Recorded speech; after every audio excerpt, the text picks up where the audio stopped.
ሰውነታችን ክፋት እንደ ሰውነታችን ክፋት እግዚአብሔር አምላክ አያጠፋም።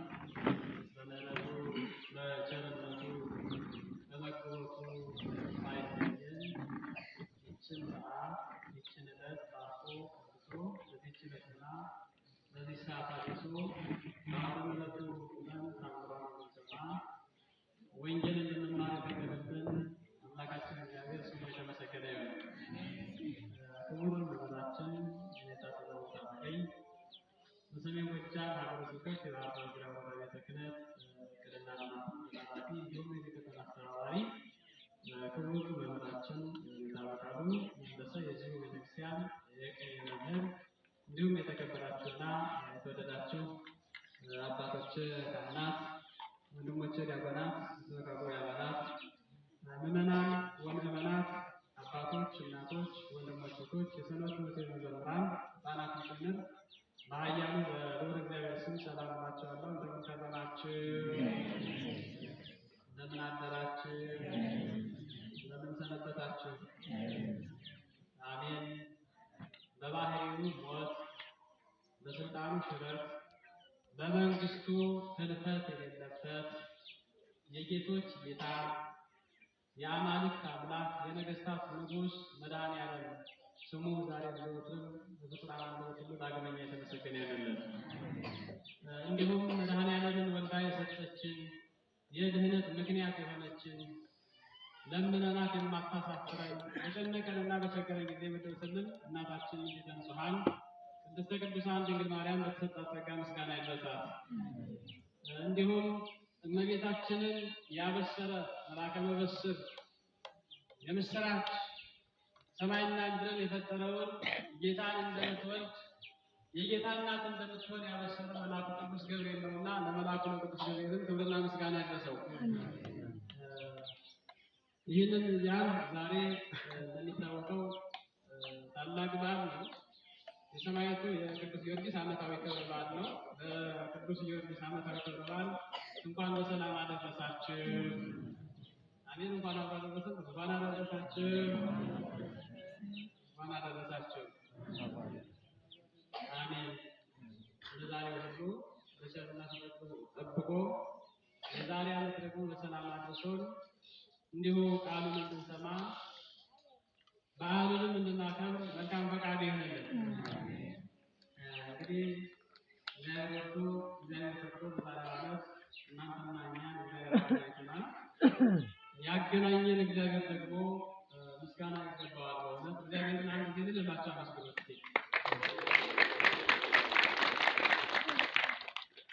ከዚህ ቀን መድረስ ትልቅ በረከት ነው። እድሜ ሰጥቶ ጊዜ ሰጥቶ ንስሐ እንድንገባ ፈቅዶ እንደ ሌሎች ወገኖቻችን ሳያጠፋ ለዚህ ቀን ያደረሰን እግዚአብሔር ስለሆነ ምስጋና ስለሚገባው ነው። ይህንን እያልኩኝ አንድ ኃይለ ቃል አንስቼ ስለ ቅዱስ ጊዮርጊስ እዚያ ጋር ይወረባል እየሰማችሁ ነው። ማዶ ላይ ዓመታዊ ክብረ በዓሉ ነው። የስራ ጉዳይ ሆኖ ወደዚህ መጣን እንጂ ማክበር ያለብን እዚያ ሆነ የነበረ ቦታው ታቦተ ሕጉ ባለበት ይሁን። ቅዱስ ጊዮርጊስ በረድኤት የሌለበት ቦታ የለምና እዚህም ሆነ ቅዱስ ጊዮርጊስን እናከብራለን። የቅዱስ ጊዮርጊስን ክብር እንገልጣለን፣ እንመሰክራለን እና እግዚአብሔር አምላክ እንዲያስተምረን እንዲመክረን መልካም ፈቃዱ ይሁንልን። መንክር እግዚአብሔር በላዕለ ቅዱሳን ይሁን። እግዚአብሔር በቅዱሳኑ ላይ ድንቅ ነው ይላል። ይብላችሁ ነው። እግዚአብሔር አዛዥ ተናገሩ። እግዚአብሔር በቅዱሳኑ ላይ ድንቅ ነው። ይህን ቃል የተናገረው ቅዱስ ዳዊት ነው። ቅዱስ ዳዊት ማን ነው ብለን ስናነሳ አባቶች እንዳስተማሯችሁ 150ውን የጸሎት መጽሐፍ ሰይጣንን ድል የምንነሳበት የምንጸልየው እኛም ስንሞት የሚደገምልን 150ው መዝሙር የደረሰልን በሀገራችን በኢትዮጵያ ለጊዜው በእኛ እጅ ላይ ያለ 150ው ነው። ቅዱስ ዳዊት የደረሰው ግን የብቻ አይደለም። 150ው ሌላው አለ 300 ነው። ይሄን የደረሰልን የኢየሩሳሌም ወይም የእስራኤል መሪ ንጉሥ ነቢይ የእግዚአብሔርን አገልጋይ እንደ ልቤ ተብሎ የሚጠራው የእግዚአብሔር ወዳጅ ቅዱስ ዳዊት የተናገረው ቃል ነው። መዝሙር 67 ወይም ከቅንፍ 68 ተራ ቁጥር 35 ላይ ተጽፎ የምናገኘው ቃል ነው ማለት ነው። እና ምን አለ ቅዱስ ዳዊት? እግዚአብሔር አለ በቅዱሳኑ ላይ በወዳጆቹ ላይ ድንቅ ነው።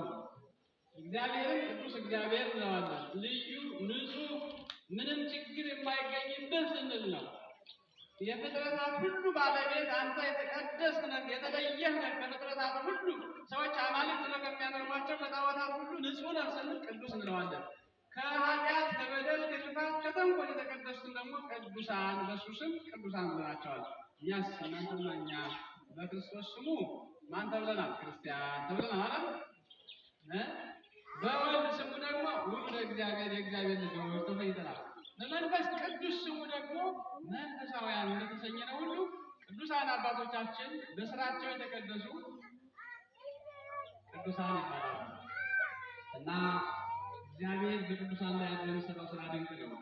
እግዚአብሔር በቅዱሳን ላይ አድሮ የሚሰራው ተአምር እጹብ ነው። መንክር እግዚአብሔር በላዕለ ቅዱሳን የዋለ እግዚአብሔር በቅዱሳኑ ድንቅ ነው። እውነት ነው። በቅዱሳኑ ላይ አድሮ የሚሰራው ስራ ቅዱሳን ድንቅ ስራ የሚሰሩ፣ ድውይ የሚፈውሱ፣ ሙት የሚያስነሱ፣ ለምጻሙን የሚያነጹ፣ በደመና የሚጫኑት በእግዚአብሔር ኃይል ነው። በማን ኃይል አልኳችሁ? በእግዚአብሔር ኃይል። ከእግዚአብሔር ባገኙት ጸጋና ስልጣን ነው። እግዚአብሔር ግን ወደ ላይ ወደ ታችም ቢሆን ስልጣኑ የሱ ነው። ከማንም ያላገኘው ማንም የማይቀርበው ነው። እናንተና እኔ መልካም ሰዎች ስንሆን ጸጋ እግዚአብሔር ይታደላል። መልካምነታችን ስንተው ደግሞ ጸጋው ይነሳናል። የእግዚአብሔር ነዋ፣ ከእሱ ያገኘነው ነው። እና ቅዱሳን በደመና ቢጫኑ፣ በመላእክት ክንፍ ተጭነው ቢበሩ፣ ሙት ቢያስነሱ፣ ድውይ ቢፈውሱ፣ ለምጻምን ቢያነጹ ከእግዚአብሔር ባገኙት ጸጋ ነውና እግዚአብሔር ደግሞ በቅዱሳን ላይ አድሮ ይመሰገናል። በቅዱሳን ላይ አድሮ ድንቅ ስራዎች ይሰራል ያዋለን ነው። እንግዲህ እንደነገርኳችሁ ስለ ቅዱሳን ብዙ ማለት ይቻል ነበር። ነገር ግን ወደ ዕለቱ ታሪክ ስንመጣ ዛሬ ቅዱስ ጊዮርጊስ ህዳር 7 ለምን ነው የምናከብረው? ከቃሉ ጋር ናችሁ? እግዚአብሔር ከሁላችን ጋር አይደል? ምናልባት እዚያ ማዶ ወረብ የሰማችሁ ተመስጣችኋል ይመስለኛል። ነፍሳችሁ ተመስጣለች። በአካለ ሥጋ ባትሄዱ ልቦናቸው እዚያ ሄዷል። እዚህም ቅዱስ ጊዮርጊስ አለ። ስለዚህ ቃሉን ስሙ። እዚያም የምትሰሙትን እዚህ ትሰሙታላችሁ። ወረብ አስፈላጊ ከሆነ ደግሞ ሊቃውንት አሉ፣ መወረብ ይቻላል።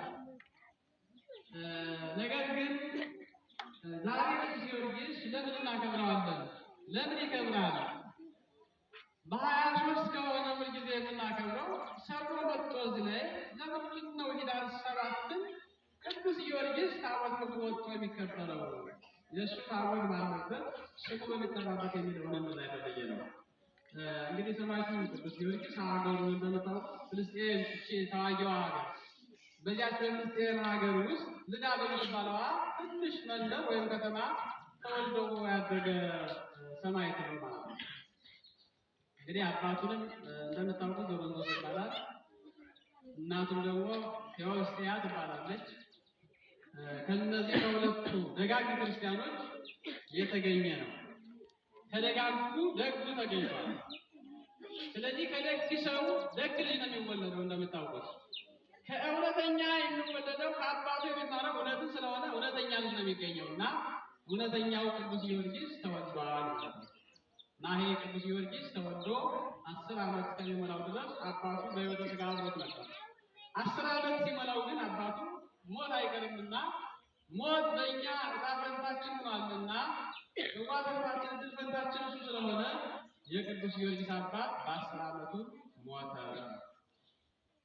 እግዚአብሔር አምላክ ከሞተ ነፍስ ሁላችንም ይሰውረን። ሞተ ሥጋ አይቀርም።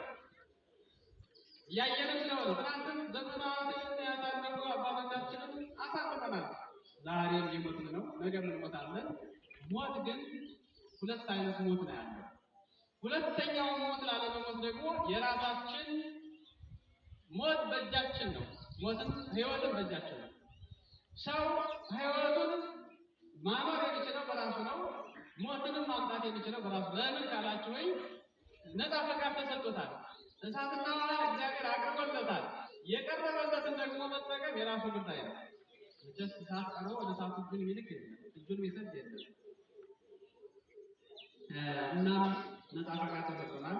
እግዚአብሔርን ማምለክ፣ እግዚአብሔርን ማገልገል፣ ሰውን ማክበር፣ ለሰው ክብር መስጠት፣ እግዚአብሔርን ማክበር፣ ለእግዚአብሔር ክብር መስጠት መሆኑን ማወቅ።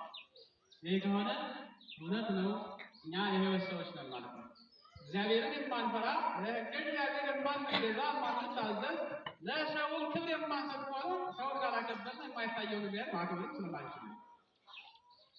እናም ቅዱስ ጊዮርጊስ አባቱ አረፈ። ከዚህ በኋላ ያለ አባት እናቱም ደግሞ ትንሽ ቆየችና ከ4-5 ዓመት በኋላ እሷም ጥላው ሞተች። የምን ልጅ ሆነ? ከዚህ በኋላ ቅዱስ ጊዮርጊስ የሙት ልጅ ሆነ። በስጋ ነው የሙት ልጅ የተባለው። ነገር ግን ቅዱስ ጊዮርጊስ እንዲህ ካረፈ በኋላ በቅዱስ ጊዮርጊስ ወንበር ላይ የተቀመጠው የቅዱስ ጊዮርጊስ አባት አገረ ገዢ ወይም ወረዳ ልበላችሁ ማለት ነው። አገረ ገዢ አገር ይባል ነበር። እናንተም አባቶች እንደምታውቁት አውራጃ ትሉት እንደነበር ወረዳ አውራጃ ነው የሚባል ዞን የሚባለው አለ የመጣ ነውና እዚያ አንዷን ወረዳ ይመራ የነበረ ነው። ልዳ የምትባለው ወረዳ የሚመራ የወረዳው አስተዳዳሪ ነበርና እሱ ሲሞት በሱ ወንበር የተተካው ደግሞ ደግ ክርስቲያን ነበር። ደግ ክርስቲያን ነበር። ስለዚህ ማንን አሰበው? ደግ ስለነበረ አሁን እኮ የጊዮርጊስ አባት ቢኖር ቅዱስ ጊዮርጊስን ይንከባከበው ነበር። የእሱን ወንበር ከወሰድኩኝ ወንበሩን ከያዝኩኝ ልጁንን ማሳደግ ግዴታዬ ነው። ይሰማችኋል? ትናንትና ቀበሌ ላይ አመራሮች ነበሩ። አመራሮች አልፈዋል። ልጆቻቸው አሉ። ልጆቻቸው አመራሮች ወንበር ላይ የተቀመጣችሁ ሰዎች ዛሬ ልጆቻቸውን ትንከባከባላችሁ፣ ትጠብቋቸዋላችሁ፣ ክብር ትሰጧቸዋላችሁ። ትናንትና አባቶች እዚህ ነበሩ፣ ክብር የነበራቸው የሚታፈሩ። ዛሬ ልጆቻቸውን ትንከባከባቸዋላችሁ። እሱ ከሆነ እውነተኞች ነን ማለት ነው። ስለዚህ የቅዱስ ጊዮርጊስን ወንበር የወረሰ ሰው ግን ወንበሩ ብቻ አይደለም ማለት የአባቱን ስነ ምግባር ተላብሼ ልጁንም ማሳደግ አለብኝ ብሎ የእንጀራ አባት አድርጎ አሳድጎታል። 10 ዓመት ጨምሮ 20 ዓመት ነው። 20 ዓመት ሲሆነው ልጅ ላጋባ ብሎ ተነሳ ነው። የ15 ዓመት ቆንጆ ልጅ ነበረችውና ይላል አገረ ገዢው።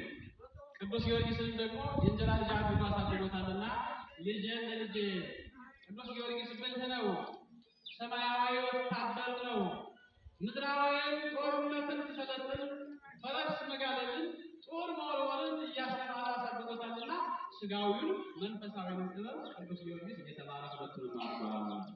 ስለዚህ አባቶች፣ እናቶች ልጆቻቸውን ሁለቱንም ጥበብ ይማሩ። ስጋዊ ጥበብ ማለት እናንተ የምትሰሩት ስራ ነው። ፈረስ መጋለብ ስጋዊ ጥበብ ነው። እርሻ ማረስ፣ ሞፈር ቀንበር መቅደድ ስጋዊ ጥበብ ነው።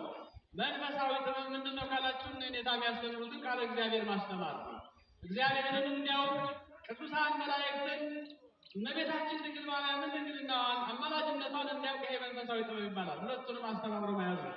በእርግጠኛነት የእናንተ ልጆች አሁን ተማሪዎች ስለሆኑ ከደብተር በስተቀር ወይ መንፈሳዊ ጥበብ የላቸው ወይ ስጋዊ ጥበብ እንደናንተ አያዙ፣ አይቆጥሩ፣ ሞፈር አይቀዱ፣ አያያዙንም የማያውቁበት ናቸው። እናንተ ልጆች ተሳስቼ ከሆነ እናንተ ታስተካክሉኛላችሁ።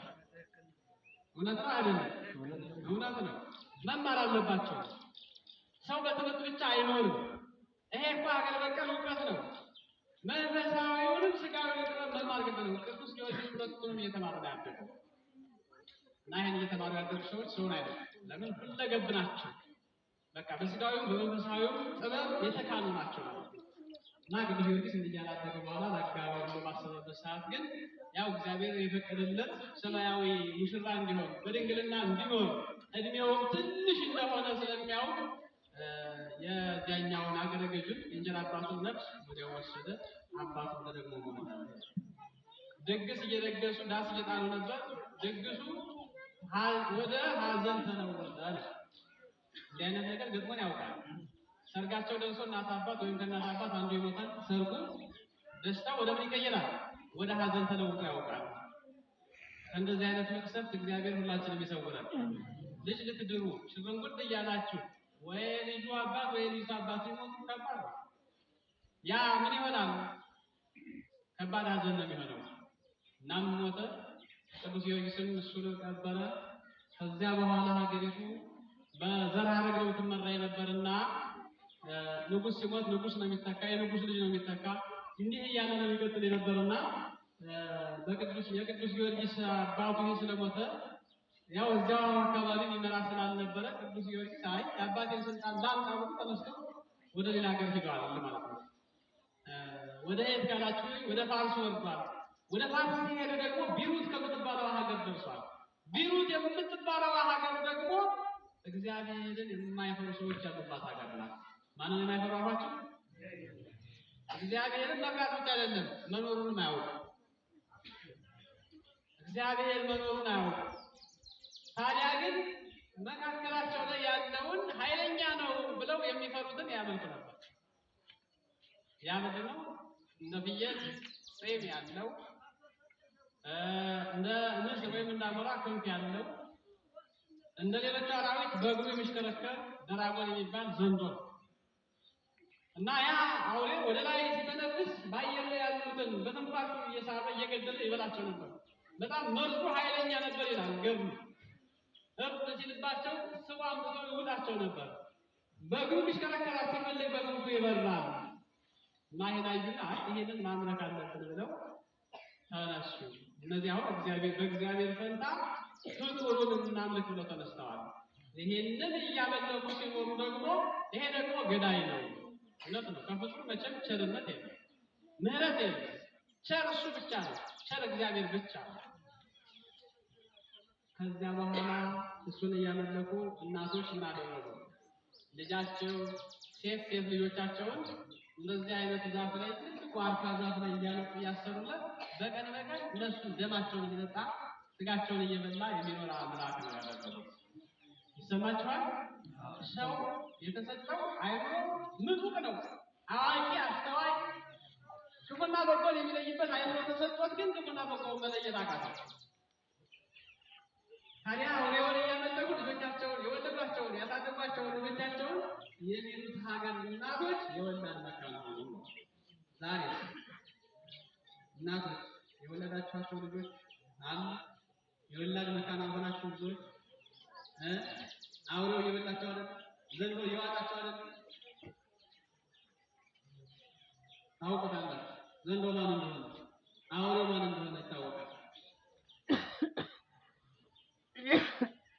የወላድ መካን እንዲያ ያደረጉ ሲበላ ሴት ልጆቻቸውን በቀን አንዳንድ ሴት ልጅ የተሰጠው ጨረሳቸው። የሌሎች ሴቶች መካን የወላድ መካን እግዚአብሔር ልጅ ሰጣቸው። ካላወቁበት የወላድ መካን መሆን ይቻላል።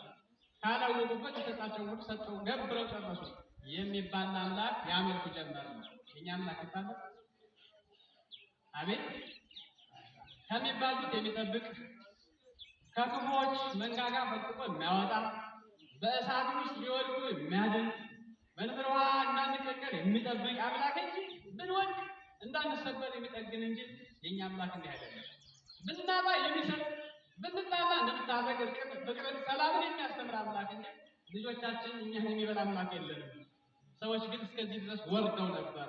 ሰው አይምሮ ሲላሽቅ እንደዚህ ይዘቅጣል። እና ይሄን ያደረገ ሲኖር ከጣጣ አለቀን ወንዶች ምን አደረጉ? አይ ንጉሥ ሆይ እኛ እንግዲህ ልጆቻችን ሰጥተን ጨርሰናል። ሴት ልጆቻችን አለቁ። ያለ ሚስቶቻችን መኖር አንችልም ነው። እውነት ነው። አባቶች ትችላላችሁ ያለ ሚስቶቻችሁ? አንድ ቀን እንኳን ቤት ተዘግቶ ቢቆያችሁ ደስ ይላችኋል እንዴ? ነገር እንጂ ክፉ ለምዳችሁ ቤቱ ተከፍቶ ያው የሚበላው የሚጠጣ ተዘጋጅቶ ምንጣፉ ተነጥፎ ሲጠብቃችሁ ነው ደስ የሚላችሁ። ቤቱ ተዘግቶ የሚጠብቃችሁ እንደው ከእናቷ ቤት ጋር እንኳን አንድ ነው ሁለት ቀን ብታረቅ ተለይታችሁ ማለት አትፈልጉም። እንደዚያ ነው መታሰብ ያለበት። እና ምን አሉ ወንዶች እንዴ ያለ ሚስቶቻችን እንዳንሰር ለሌላ ወንድ አምላካችን ያለ ሚስቶቻችን መኖር አንችልም። ዝም ብለን እንዳንኖር እኛንም ይበላናል። ታዲያ ምን እናድርግ? ሚስቶቻችን እሱ ይሄ አምላክ ወደሌለበት ሀገር መሄድ አለብን። ድራጎን ወደሌለበት ሀገር ሸሽተን ልንሄድ ነው አሉት ንጉሱ ተቸገረ። እንዴ እናንተ ከሄዳችሁ እኔ ማንን እመራለሁ? ንጉሥ የተባልኩ እኮ በእናንተ ላይ ነው። ምድረ በዳውን አልመራው፣ ጫካውን አልመራው፣ ዛፉን አልመራው፣ በማን ላይ? የኔም አንዲት ሴት ልጅ አለችኝ አለ። ሰማችሁ? ስንት ሴት ልጅ አለችኝ? በቃ የመጨረሻ እድል በልተን ደስና ከዚያ በኋላ ቢሆን ደግሞ እንማከራለን። አንድ ቀን ማስታገሻ ሰው ሲታመም ማስታገሻ ይወጣል እንዴ? እና ስንት ቀን ልትሆን ነው ይችልሽ? ዛሬ እንዲያላቸው ግን የዋህነታቸው ያቸው እሺ ብለው መለሱ። የዋህነት አንዳንድ ጊዜ እኮ አይጎዳም። እሺ ብንል እንጠቀማለን እንጂ አንጎዳም። እሺ በሉ ያለ እግዚአብሔር በረከትን እንድትበሉ ነው ያለ። ምድርን በበረከት እንድንመላላችሁ ለኔ እሺ በሉ ታዘዙ ነው ያለና እሺ አበው የዋሆች ናቸውና የዋህማ ሆኖ ነው ያን የሚያመልኩ። እሺ ብለው ዘወራሉ። ንጉሱም በቃሉ መሰረት ያችን ልጅ ወስዶ የዋርካ ላይ አንጠለጠለ። ሴዳታ በፍጥኝ ታስራ ቁጭ አለች። እንዲሁን አባቶች ሰዓት ገዳይ ሲደርስ ማን ይደርስ የምትሉት? አዳኝ ይደርስ ትላላችሁ። እውነት እኮ ነው። ገዳይ መሳሪያ ወስዶ ሲደርስ ደግሞ ገላጋይ ይደርሳል። አሁን ቅዱስ ጊዮርጊስ ወደ ፋርስ ሊሄድ በቢሩት በነጭ ፈረሱ ተጭኖ ሰላትያል የሚባለው መልአክ እየመራው ቅዱስ ጊዮርጊስ ይጓዝ ነበረ። ቢሩት እዚያች ልጅቱ ከታሰረችበት ዛፍ ስር ድንገት ደርሶ ጫካውን እየጎበኘ እየተመላለሰ እያየ ከላይ ዛፉ ስር ቆሞ ሳለ ንባዋ እያለቀሰች ስለነበረ ቦታ እየተጠባበቀች ጠባለበት። ቀና ሲል ያች ልጅ ታስራ አየ። ቀና ሲል ማንን አያት? ብሪታዊት የምትባለዋን የንጉሱ ልጅ አያት። አንቺ ሴት ምንድን ነሽ አላት። እኔማ ለጌታዬ ለድራጎን ምግብ ሆነው ዘንድ የተሰጠሁ ነኝ። አሁን ድራጎን እስኪመጣ እየጠበቅኩ ነው። ድራጎን ሲመጣ ይበላኛል። ያው ቅዱስ ጊዮርጊስ ስላድኖ ስር የምታዩት ሴት ታስራ ቅዱስ ጊዮርጊስ የደረሰላት ገዳዩ ድራጎን ሲመጣ ቅዱስ ጊዮርጊስ ቀድሞ የደረሰላት ሴት ናት። የዋህነታቸው ሰዎችን ጠቅሟቸዋል። ስለዚህ ያቺ ሴት እንደታሰረች ቅዱስ ጊዮርጊስ ደረሰላት። ምን አለችው? አሁን ድራጎን የት ሄዶ ነው አላት። ድራጎንማ ምግብ ፍለጋ ሄደዋል ማለት ነው። የኛ አምላክ የተራቡትን ምግብ የሚሰጥ እንጂ ምግብ የሚፈልግ አምላክ አይደለም። እሱ ደግሞ አምላክ ነው ተብሎ እየተመለከ ምግብ ፍለጋ ሄዷል። ተራ ነገር ምግብ ፍለጋ ሄዷል አሁን። ስለዚህ ወግድ ከዚህ ሲመጣ እንዳይበላ አለች። አይ ግዴለሽም አንተሽ ቁጭ በይ አላት ቅዱስ ጊዮርጊስ። እንዴ አንተ እኮ ገና 20 ዓመት ያልመላህ መንፈስ ቅዱስ ያናገራል። 20 ዓመት እኮ ነው ቅዱስ ጊዮርጊስ ገና ጤና ያላበቀል ጤም እንኳን የሌለ ወጣት ነው። የቢሩት ሴቶችን የወላድ መካን ያደረገ አንተ ብቻ ድራጎንን ትችለዋለህ አለችው። አይ እኔማ ምን ኃይል አለ? እስኪ እኔማ ምን ኃይል አለ ይበል። ኃይል አላችሁ መሰለኝ አላችሁ። ኃይል ካላችሁ መልካም። ቅዱስ ጊዮርጊስ ምን አለ? እኔማ ምን ኃይል አለ? ነገር ግን በእኔ አድሮ ያለ ኃይል አለ። በእኛ አድሮ ያለ ኃይል አለ ነው። እውነት ጠላትን የሚያሸንፍ በጠላት መልኩ መጥቶ በፍቅር ዓይን እንዲያይ የሚያደርግ በእኛ ያደረው እግዚአብሔር አለ። ቅዱስ ጊዮርጊስ የተመካው በእግዚአብሔር ነው። መመካት የሚገባው ሰው በእግዚአብሔር እንጂ በሰው አይደለም፣ በጉልበቱ አይደለም፣ በወገኑ አይደለም። መመካት የሚገባው ሰው ይሄ የሚመካው ጉልበተኛ ሁሉ ይሞታል እኮ። ጉልበት የእግዚአብሔር ነው፣ ኃይል የእግዚአብሔር ነው፣ ስልጣን የእግዚአብሔር ነው፣ ሁሉም የእግዚአብሔር ነው። ይሄን ማወቅ አቶ ነው የተቸገረው። ሀገሪቱ የተበተነችው ለዚህ ነው።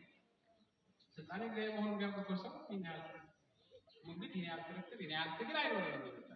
እግዚአብሔርን በመፍራት እርስ በርሳችን ተዋደን ተስማምተን ተረዳድተን ተጋግዘን ነው ነበር። ታዲያ ይሄ ሁሉ የምንገባባው የምንዳማው የምንባሸነው ኃይል እኔ ኃይል አለ ብለን የተነሳ ነው። በካማነታችን ረስተነው ነው። እና ቅዱስ ጊዮርጊስ ምን አላት? እኔማ ኃይል አለ ጉልበቴ ኃይሌ እግዚአብሔር ነው። በእኔ አድሮ ያለው ኃይል ግን ዘንዶውን ወይም የእናንተን አምላክ ድራጎንን ያሸንፈዋል ማለት ነው። እሺ አለችና ዝም አለች። እውነትም ድራጎን ምግቡን ሲበላ ቆይቶ ሰዓቱ ሲደርስ የሚጠጣበት ጊዜ ደርሷልና ልጅቱ ሊበላ በላይ የበረረ በክንፉም በእግሩም እየተሽከረከረ እንደ ጅግራ እየሸከለ እየበረረ ሲመጣ ቅዱስ ጊዮርጊስ ፊት ለፊት አየው። ጫካውን እንዲና እንጂ ለማመሱ ሲመጣ ቅዱስ ጊዮርጊስ ኃይሉን ያውቃልና ድግ አድርጎ በትምህርተ መስቀል አምሳል በስመ አብ ወወልድ ወመንፈስ ቅዱስ አሐዱ አምላክ ብሎ በስመ ሥላሴ ያማተበበት። ያን ጊዜ በእሱ አድሮ በድራጎን በዘንዶ ውስጥ አድሮ እንዲህ ወደ ላይ የሚያበላው ኃይል ሆኖት የነበረው ሰይጣን ጥሎት ወጥቶ ሄደ። ዘንዶም ዝልፍልፍ ብሎ ወደቀ። ምስጋና ለእግዚአብሔር አመስግኑ። በማን ኃይል አሸነፈው? በማን ስም ነው የወደቀው? የእግዚአብሔር ስም የማይጥለው ኃይለኛ፣ የእግዚአብሔር ስም የማያሸንፈው ኃይለኛ የለም። በስመ ሥላሴ ቢያማትንበት ዝንታለና ወደቀ።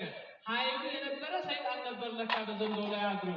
ዛሬም በዘንዶች ላይ አድሮ ኃይል ሆኖ ሰውን እያስጨረሰ ያለ እሱ ነው፣ ሰይጣን ነው። ሰይጣንን በትምህርተ መስቀል ያላፈረበት ሰው እንዴት ይጥፋ? ዝንታለና ወደቀ፣ መርዙም በረዘ ይላል። ያ ኃይለኛው መርዝ የነበረው ሁሉ ደከመ፣ ምንም የማይጎዳ ሆነ። መርዙ ወደቀ፣ ዝንፍርፍ ብሎ ወደቀ። ቅዱስ ጊዮርጊስም ያንን ዘንዶ ገዳዩን አንገቱን ልጅቱ የታሰረችበትን መታሰሪያዋን ሀብሏን ፈቶ ዘንዶውን አሰረው። ዘንዶው ወደቀ፣ ጠላት ተሸነፈ። እሞታለሁ ብላ ሞትን ስትጠብቅ የነበረች ዳነች። ገዳይ ሲደርስ አዳኝ ይደርስ የምትሉት ይህንን ነው እናንተ። ገዳዩ ሊገላት ሊበላት ሊውጣት ሲመጣ ቅዱስ ጊዮርጊስ ደረሰላት። በመከራችን ጊዜ ቅዱስ ጊዮርጊስ ደረሰለት። እውነት ነው። ወቅቱ ነው ረድኤት ንጉሶ ተነፋስ ዋውሎ ለዴጽው አከበ ተወክሎ ቅዱስ ጊዮርጊስን እንዲህ ነው የሚል ሊቃውንቱ፣ በታምኖ በማመን ለሚጠሩ አንተ ከአውሎ ነፋስ ትፈጥናለህ። በየብስም ሆነው በባሕርም ውስጥ ሆነው ቢጠሩ፣ በችግር ውስጥ ሆነው በሰላምም ጊዜ ሆነው ቢጠሩ አንተ ተራዳኢነት ቅርብ ነው። የኢትዮጵያ ቄሰ ገበዝ የሚባለው ቅዱስ ጊዮርጊስ ስለዚህ ነው። ትውልድ ሀገር እኮ ኢትዮጵያዊ አይደለም። እናንተና ግን በጎጥ በሰፈር እንነካካለን። እዚያ ማዶ አንድ ሰው ቢመጣ አንተ እዚያ ቀድሽ ልታረግ ነበር። ያ ነገር ክርስትና ደንበር የለውም። ቅዱስ ጊዮርጊስ ከየት ነው የመጣ? ከፍልስጤም ነው የመጣው። ለምን? የክርስትና ደንበር ወሰን የለውም። ክርስቲያን ሀገሩ ወሰን አይደለም። እኮ መቆያ ነው።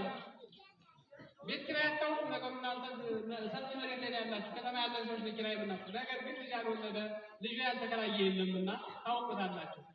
ስለዚህ ቤቱ ውጣ ካለ መውጣት ነው። መልአከ ሞትም ከመጣ ወይ ንስሐ ንግባ ወይ ከእኔ ጋር ተጣልቻለሁ ልታረቅ ጊዜ ስጠኝ፣ የለም ተዘጋጅታችሁ ጠብቁ የተባለ ለዚህ ነው። እና ሁላችንም ተዘጋጅተን እግዚአብሔር እንጠብቀው። መልካም ፈቃድ ይደረግ። እግዚአብሔር በንስሐ ሞት እንዲጠራን ንስሐ ገብተን በንስሐ ሳሙና ታጥበን ሕያው ሆነን ወደ እሱ ብንሄድ እግዚአብሔር አምላካችን ይርዳል። ክፉውን ሰይጣን ያስወግድልን። የሚያጣላን የሚያጋድለን የሚያባላን ማያስማማን ማያስታርቀን እንዳንታረቅ የሚገለግለው እሱ እና ቅዱስ ጊዮርጊስ ደረሰላት። ባጭሩ ይህን ታሪክ ልቋጨውና ወደ ዕለቱ ታሪክ ልመጣ ነው። እንደው መነሻውን ለማሳየት ነው። ግሩት ላይ ይህን ካደረገ በኋላ ገዳዩን ገደለው። ገዳዩ ሞተ። ከዚህ በኋላ ዘንዶውን እየጎተተ ወደ ቢሩት ከተማ፣ ቢሩት ላይ ዛሬ ቤቶቻችን አሉ። እኛ ዛሬ ዘመኑ ረቂቅ ስለሆነ እናገኛቸዋለን። በስልክም በምንም ይነግሩናል። ቅዱስ ጊዮርጊስ የሰራውን ድንቅ ስራ የቅዱስ ጊዮርጊስ ቤተክርስቲያን የተሰራውንና የእመቤታችን ቤተክርስቲያን ቢሩት ላይ እንዳለ ያ ዘንዶ ከሞተበትና ከከተማው መካከል ቅዱስ ጊዮርጊስ አምልኮ ባዕድን አስወግዶ ቤተክርስቲያን ሰርቶላቸው እንደሄደ የስንት ዓመቱ? የ20 ዓመቱ ወጣት። አሁን በመካከላችን የ20 ዓመት ወጣቶች አሉ። እነሱ ይህን ያህል ስራ ይሰራሉ ወይ? የለም። ከክፉ ነገሮቹ እንደዚህ አይነት ሀሳቡ መስራት። ቅዱስ ጊዮርጊስ የ20 ዓመት ወጣት ነው። ከዚያ በኋላ እየጎተተች ልጅቱ ደስ ብሏት ገዳዩን እየጎተተች ጠላቷን እየጎተተች እንግዲህ ደስ ይላል። እባካችሁ ጠላትን እየጎተቱ መሄድ፣ ጠላትን አሸንፎ አንበርክቶ ገዳዩን ገድሎ ያን እየጎተተች ወደ ከተማ ስትገባ የቢሩት ሰዎች ተነሱ። እንዴ አምላካችን ማነው ያሸነፈው? አምላካችን ማነው ያሉት? ዘይግላ ተመርሱ። ይሄ ራሱን ማዳን የማይችል አንገቱን ሲታመድ የራሱን መገላገል የማይችል አምላክ ሊሆን አይችልም አለ ቅዱስ ጊዮርጊስ። እውነት ነው አይደል? ራሱን ማዳን እንዴት አምላክ ይሆናል? አይችልም። አምላክ ማን አይቀርም። አይሃና እዚያ በኋላ ምን አላቸው?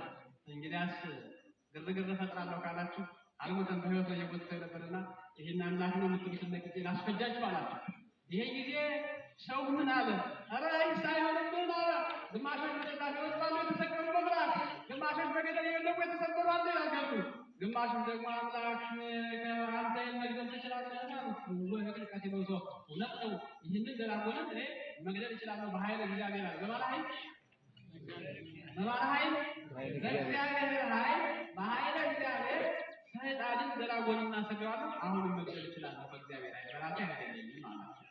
እንግዲያስ ባይሆን እሱን ግደልልንና ከገደልኸው ያንተን አምላክ እናምናለን።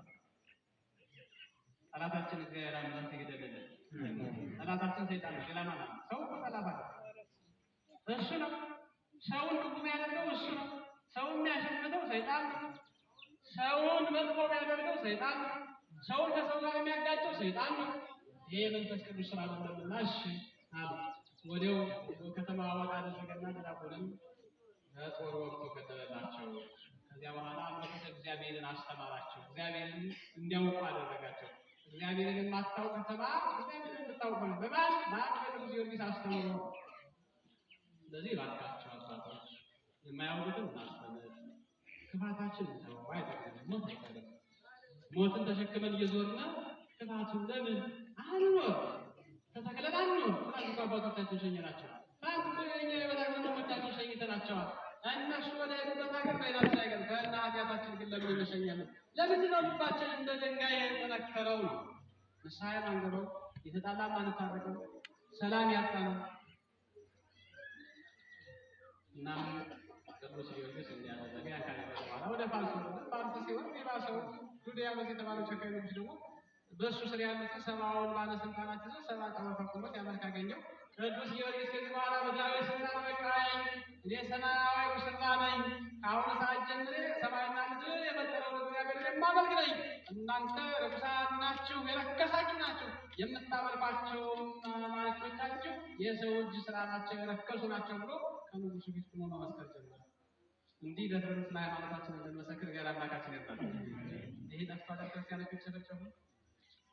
በወለጋ የሚያልቁት በአሩሲ ማተብ ስላሰሩ ወደ ቤተ መቅደስ ሲሄዱ በአደባባይ እየዘመሩ የሚገበሉት ክርስቲያን ግን እውነት ነው አይገልም። ክርስቲያን ይሞታል እንጂ አይገልም። ከክርስቶስ የተማረው ነው። ክርስቶስ ሞተ እንጂ አልገደለም። መግደል ይችላል፣ ማጥፋት ይችላል። እፍቤል ፍጥረቱ ናቸው። እንደ ትቢያ ማረድ ይችላል። ግን ትዕግስትን አስተምሮናል። ክርስቲያኖችም እያየናቸው እየዘመሩ ነው የሞቱት። እየዘመሩ ደስ እያላቸው፣ ገዳይም ደግሞ ሲገል ደስ እያለው፣ ሁለቱም ደስ እያላቸው የሚጠቀሙ ግን ክርስቲያኖች ናቸው። እንዲህ ያን ነገር በጅምላ መጨፍጨፍ የለብንም። ራሳችንን መጠበቅ ግዴታችን ነው። ከገዳዮች እጅ ገዳዮችን ለማስወገድ የግድ መታገል ይገባልና እግዚአብሔር አምላክ ለገዳዮች ልቦና ይስጥልን፣ የሞት ነፍሳቸውን ይማርልን። እንዲህ እያለ ቅዱስ ጊዮርጊስ ከነገስታቱ ጋር ተጋጨ። በተለይ ዱድያኖስ ምንድን ነው? የት ነው የመጣ? ማን ልጅ ወጣት ነው? እኔ ብዙ ዘመን አስበው እንዲህ ደግሞ የተናገረኝ የለም ማለት እግዚአብሔር ያስነሳው እግዚአብሔር ነው የሚናገረው። እግዚአብሔር ነው እየተናገረ ያለ ድፍረት የተመላ ያደረገው። ድፍረት ሲባል ለእውነት ነው ዘፋር የሆነውና ቅዱስ ጊዮርጊስ በብዙ አንተርኩስ ነህ፣ ያንተም ተከታዮች ርኩሳን ናቸው፣ የምታመልኳቸው ማለት የሰው ልጆች ስራ ናቸው፣ በሰው ልጅ ተዘጋጅተው ተጠርበው የቀረቡ ናቸው፣ እነሱን ማማለክ አይደለም። ከዚህ በኋላ ማይሆኑ ቅዱስ ጊዮርጊስን አስገረፈው፣ አስደበደበው፣ በችንካር ቸነከረው፣ ትልቅ ድንጋይ ራሱ ላይ አምጥተው ጫኑበት፣ ቀጠቀጡት። ምን ያመነዋል? ስለምን አይሆኑ መከራ ተቀበለ? ስለ ክርስትና፣ ስለ አንዲት መንግስተ ሰማያት ላይ ሆኖ መከራ ተቀበለ። ሞኝነቱ አይደለም። እኔም እንዳንተ ነው ቢሾም ከስር ተሾሞ መቀጠል ይችል ነበረ። ስልጣን ልስጥህ፣ 10 ወረዳዎችን ልስጥህ እኮ ነው ያለው። 10 ሀገሮች ልስጥህ። አንተማ የቆሮንቶስ ልጅ ነው የታላቁ ልጅ ነው በከንቱ እንዳትቀር በበሱት። እኔ ምድራዊ ሀገር የለኝም፣ ሰማያዊ እግዚአብሔርን ነው የማመልክ። ቀጥ በል አንተ ካንተ ተባይ ውጣ ካለ ካልሆነ ግን ካንተ ጋር ምንም አንገናኝም። ማለት ነው። በአምልኮ ተባይ የተጠለፉ ሰዎች ጋር ማለት ይገባል። እንዲህ ያላልና እንደውም በዛሬው ዕለት ምን አደረገው? ቅዱስ ጊዮርጊስን የዛሬውን ታሪክ ላሰማችሁና ልጨርስ። ቅዱስ ጊዮርጊስን ገርፈውታል፣ አድምተውታል፣ አቁስለውታል፣ ብዙ ነገር አድርገውታል። ምንም የማይሆን ሆነ። መርዝ ሰጥተውታል። መርዙም ሊገለው አልቻለም። እግዚአብሔር ኃይል በሱ ስላለ መርዙን እንደ ውሃ እንደ ወተት እያደረገ እንዲያው እንዲህ እያደረገ አሸነፋቸው። እንዲሁ ምን ይሻለኛል እና ለንጉሱ ተቸገረ። አይ ባይሆን ረሃብ ክፉ ነው። ረሃብ ክፉ ስለሆነ ቅዱስ ጊዮርጊስን አንድ ምንም ምግብ ከሌለበት ቤት ዘግተን አስረን እዚያው የሞት ረሃብ ይግደለው ብሎ አንዲት ድሃ መበለት ቤት ወስዶ አስሮ ይሰማችኋል? አቤት ግፍ! አቤት የሰው ልጅ ጨካኝ!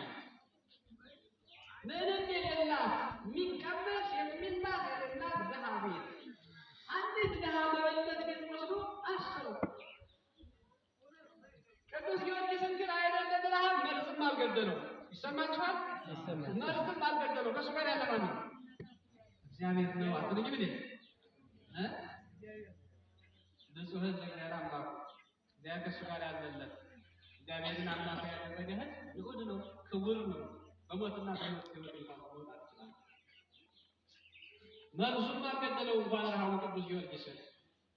አባቶቻችንም መርዝ አይደለም ረሃብ መርዝ ሊገላቸው አልቻለም። ይሄ የተሰጣቸው ቃል ኪዳን ነው። ቅዱስ ጊዮርጊስን ወስደው አሰሩት። ከዚህ በኋላ ቅዱስ ጊዮርጊስን ከምሰሶ ጋር አለጥተው ሲያስሩት ዛሬ ምሰሶ ጠፍቷል፣ የለም። ያን ጊዜ ሙጋግራው የቤት ሙጋግራ ባለ 7 ባለ 9 ባለ 11 ትልልቁ ቤት የምታውቁት ሲሰሩት የነበረው እኛም ገጠር ነው ተወልደን ያደግነው። አባቶቻችን የሰሩትን ቤት እናውቀዋለን። እንደዚያ ዋናው ደግሞ ከመሀል ደግሞ ምሰሶ ነው ያለ፣ ሁሉንም የሚሸከም ከላይ ገበታዋን ዘርግፎ የሚይዘው ማዕዝኑን የሚያጸናው እና ቅዱስ ጊዮርጊስን ወሰዱና ጠርንፈው ከምሰሶ ጋር አሰሩ። ክርስቲያን ስትሆን ትታሰራለህ፣ እውነተኛ ስትሆን ትገደላለህ፣ እውነተኛ ስትሆን ትታሰራለህ። ይሰማል። ሌባን ማማለካው በእናንተ ላይ በሚጨበት ሌባማ እምባያለ እነረቡ የፈለጨው ሌባ ማማለካው እውነተኛ የታሰረ ሌባ የፈለጨበት ይቺ ምድር የሐሰተኞች መኖሪያ ናት። የእውነተኞችማ በግፍ ላይ ያለው ክርስቶስ ግፍ ብለውበታል። ክርስቶስን ጨለሰቀውታል። እሱማ ወደዚህ ዓለም ይመጣል። ባለቤቱን ዓለምን የፈጠረውን እንኳን አላፈረችም ይቺ ምድር። አይደለም ልጆቹን ይቅርና እውነተኞች ይገፋሉ፣ ይታሰራሉ፣ ይገደላሉ። ለእግዚአብሔር ዘንድ ግን ክብር አላቸው። ክብርና ምስጋና ነው የሚደርሳቸው። ክብራቸው ልዩ ነው እና ቅዱስ ጊዮርጊስን ወስደው አሰሩት። ቅዱስ ጊዮርጊስ ምን አላት? ድሃዋን አንቺ እናት እባክሽ የምበላው ስጭኝ አላት። እንደሌላት እኮ በጸጋ ያውቃል። ይህች እናት መቼም የእናት አንጀት አይችልም። የምትሰጠው ብታጣ ወጣ በር ላይ ማልቀስ ጀመረች። ይሰማል። አሁን እናንተ እንጀራ ስጪ ብሎ ሰው መጥቶ የምትሰጡት ብታገኙ ብላችሁ ይችላል እናቶች? አሁን ጊዜ እናቶች አንጀታቸው እየጨከነ ነው መሰለኝ፣ እየጨከነ ነው ያሁን አላላ የለም። የእናት ግን ሩህሩህ ነው ይባላል። ስላሴ ሩህሩሃን ናቸው። በቅድስት ስላሴ ብለው ትርጓሜ ሊቃውንት ሲተረጉሙ ስላሴን በሴት አንቀጽ ጠራቸው። ሴቶች ስላሴ ሩህሩሃን ናቸው። ስላሴ ወላዲያነ ዓለምን ያስገኙ ናቸው። ሴቶችም ሩህሩሃን ናቸው ይላል። ሩህሩሃን ናቸው። በዚያው ላይ ሴቶች ከባህሪያቸው ልጅን ያስገኛሉ ይላል እና በስላሴ ተመስላችሁ የተከናችሁና ሰው አይደላችሁ። ርህራሄውን በእናቶች ላይ ያሳያል። አሜን። አንዳንዶች አሁን የምናያቸው እናቶች በመሬት ራሱ ሰውን ሲያጣሉ እናያለን። ጭካኔያቸውን ያየን አንድ ምድር መሬት አንዱ ክፉ ገበሬ ስስታሙ ገበሬ አርሶ ወይም ገባ ብሎ ከወሰደ አሁን አንተ ወንድ ሱሪውን ታጥቀው ታዲያ መሳሪያ ልጅና ትመተው ብላ የምትናገር ሴት አለች። የምታጣ የለችም። በእናንተ ሀገር ግን ያላውቀው በእኛ ሀገር ምንተዋል አይነት እናንተን አላውቀው። ሌሎች ቄሶች ካሉ ይመስክሩልሽ። እንዲህ አይባልም። ተው እኮ ትተነው የምንናገር ነው የምትል ሴት ናት እቺ እግዚአብሔር የምትፈራ ሴት። ተው ወንድሜ እንዴ ለዚህ ስትል ሁሉን ጥለነው እንሂድ። ስንቶች ናቸው የተሰደዱት? ሀገር ጥለው የሄዱ አክስት አጎቱን ሁሉ አሽከመቀሙ ባለ ደም አድርገው ደም አቃተዋቸው የሄዱ ስንቶች ናቸው? አይደለም ስንዝር መሬት ሲሉ ሙሉውን 10 ካለ 5 ካለ ጥለው የሄዱ አንተው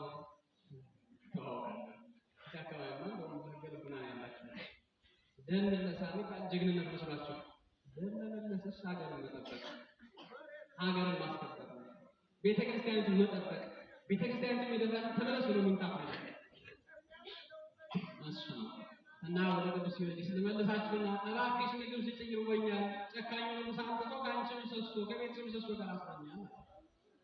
መሰጣቸው ትብላ ወጣ ማልቀስ ጀመረች። ከዚህ በኋላ ስታለቅስ ቆይታ ወደ ቤቷ ስትመለስ ቅዱስ ጊዮርጊስ የበረከት አባት ነውና ወደ ቤቷ ሄዳ መሰባት ስታየው ምንም የሌለው መሰብ በእንጀራ ተሞልቶ ቤቷ በበረከት ተሞልታ አገኘችው። ምስጋና ለእግዚአብሔር ለተባለ አይወስም። እግዚአብሔር እኮ ምክንያት አለው። ድሃዋ እንደተራበች ስለሚያውቅ ቅዱስ ጊዮርጊስን ከድሃዋ ቤት እንዲታሰር አደረገ። ድሃ እንጀራ እንድትጠግብ እንጀራ እንድታገኝ ነው። የቅዱስ ጊዮርጊስ መታሰር ለእሷ ምን ነው? በረከት ነው። እርባታን እንደራባት እግዚአብሔር ያውቃል። እናንተ መካከል የተራባቱት እግዚአብሔር ያውቃል። ዛሬ ጥጋቡን ያሸነፈ ጥጋቡን እንዴት እንቻለው? ጥጋብ አልቻል ነው። ዛሬ ሁሉ ማት የሚያዘንብብን ጥጋባችን፣ ጨዋታችን፣ ወጣቱ በጩኸት ጥጋብ አልቻለም። ረሃብ እኮ ይቻላል። ሰው ከራበ እኮ ቁርጥም ብሎ ቁጭ ወደ እግዚአብሔር ያለቅሰው ይጸልያል። ከጠገበ ሰዓት እንዳገኘ መተኮስ፣ እንደገባ እንደወጣ ሰው መደባደብ፣ መሳደብ፣ ሰው ማዋል እንዴት ያለ ነገር ይችላል። እና ወደ ቀደመ ክብራችን እንገለጽ። መልካም ፈቃድ ይሁንልን። ቤቷ እንጀራ ተሞላ፣ ሰባ በረከት በበረከት ሆነ። የእናንተን ቤት እግዚአብሔር በበረከት ይግዛላችሁ። በረከት አይጠላም አይደል? የሌለውን ሁሉ የሚያበረክት እግዚአብሔር ነው። ይህ ጊዜ ምን አለች? የቅዱስ ጊዮርጊስን አየችና ትቤሎ በሴት መበለት ለብፁዕ ወለ ቅዱስ ጊዮርጊስ ድሃዋ ሴት ምን አለች? ቅዱስ ጊዮርጊስን ብፁዕና ንዑድ ክቡር የሆነ ጊዮርጊስ አለች። ጊዮርጊስን እንዲህ አለችው ይላል አምላኮሙ ለክርስቲያን ተመስሎ ሰብአ መጽሐቤ የክርስቲያኖች አምላክ አለች። እግዚአብሔራችሁ ብሩ እናንተም የክርስቲያኖች አምላክ ነው። ሰው መስሎ ለሰው ተመስሎ ወደ ቤት ፍጡ ገባ። ይህን አምላክ ቢያደርገው እንጂ ባዶ ሰው እንጀራ ሊሞላ ማን ነው? ይሄ ሰው አይደለም አለች። አንተ ራስህ አምላክ መሆን አለብህ። የእውነተኞች የክርስቲያኖች አምላክ ነህ አንተማ። ቤቴን በበረከት የሞላህልኝ ያለችን አመለስታ እሱ ማመስገን ጀመረች። ቅዱስ ጊዮርጊስ ምን አላት? አንተ የቆልኩ አምላክ እኔ አምላክ አይደለሁም። የአምላክ ግን አገልጋይ ነኝ። እስኪ እኔ አምላክ አይደለሁም። እኔ አምላክ አይደለሁም። የአምላክ ግን አገልጋይ ዛሬ አንተ አምላክ ነህ ሲባል አዎ ነኝ ነው እንጂ ምን ይላል?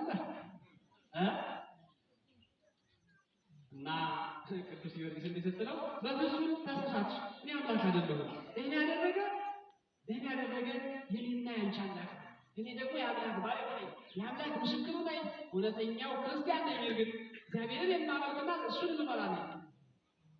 እና ከጣራው በላይ ራሱ 15 ክንድ ያህል ለለለ ይላል ምሰሶ ወደ ላይ ለምን ወጣ? ይሄ ተአምር በቅዱስ ጊዮርጊስ ታየ። እግዚአብሔር በቅዱሳኑ ላይ ምንድን ነው ያሏችሁ?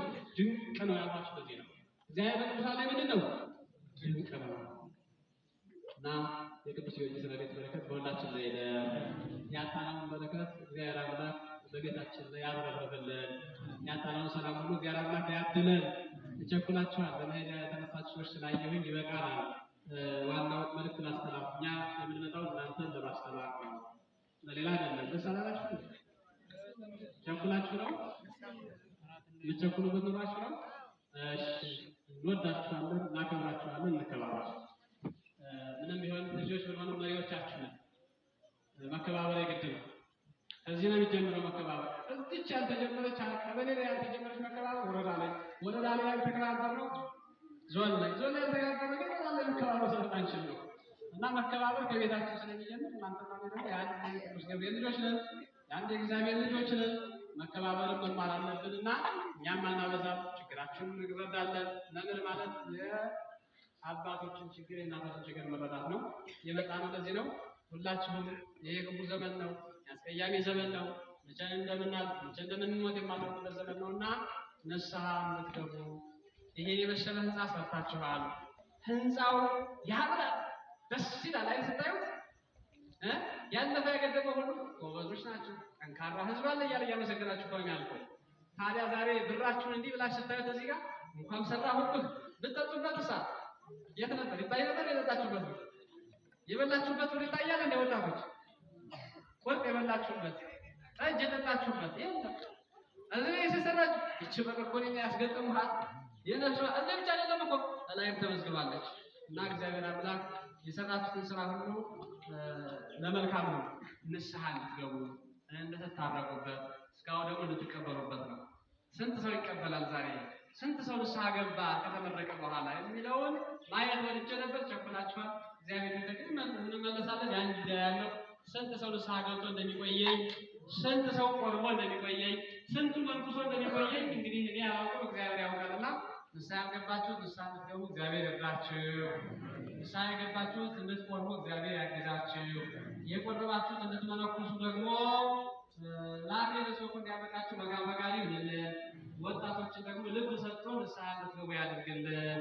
አባቶችን በርትታችሁ ጠንክራችሁ ህዝብን አንድ አድርጋችሁ እናንተ አንድ ሆናችሁ እንድትኖሩ ኃይሉን ስልጣኑን ሁሉ ያድልልን። ያስተማረን የመከረን የገሰጸን የአባቶቻችን አምላክ እግዚአብሔር ስሙ ዛሬም ዘወትርም የተመሰገነ ይሁንልን። ይቆየን። ወስብሐት ለእግዚአብሔር ወለወላዲቱ ድንግል ወለመስቀሉ ክቡር።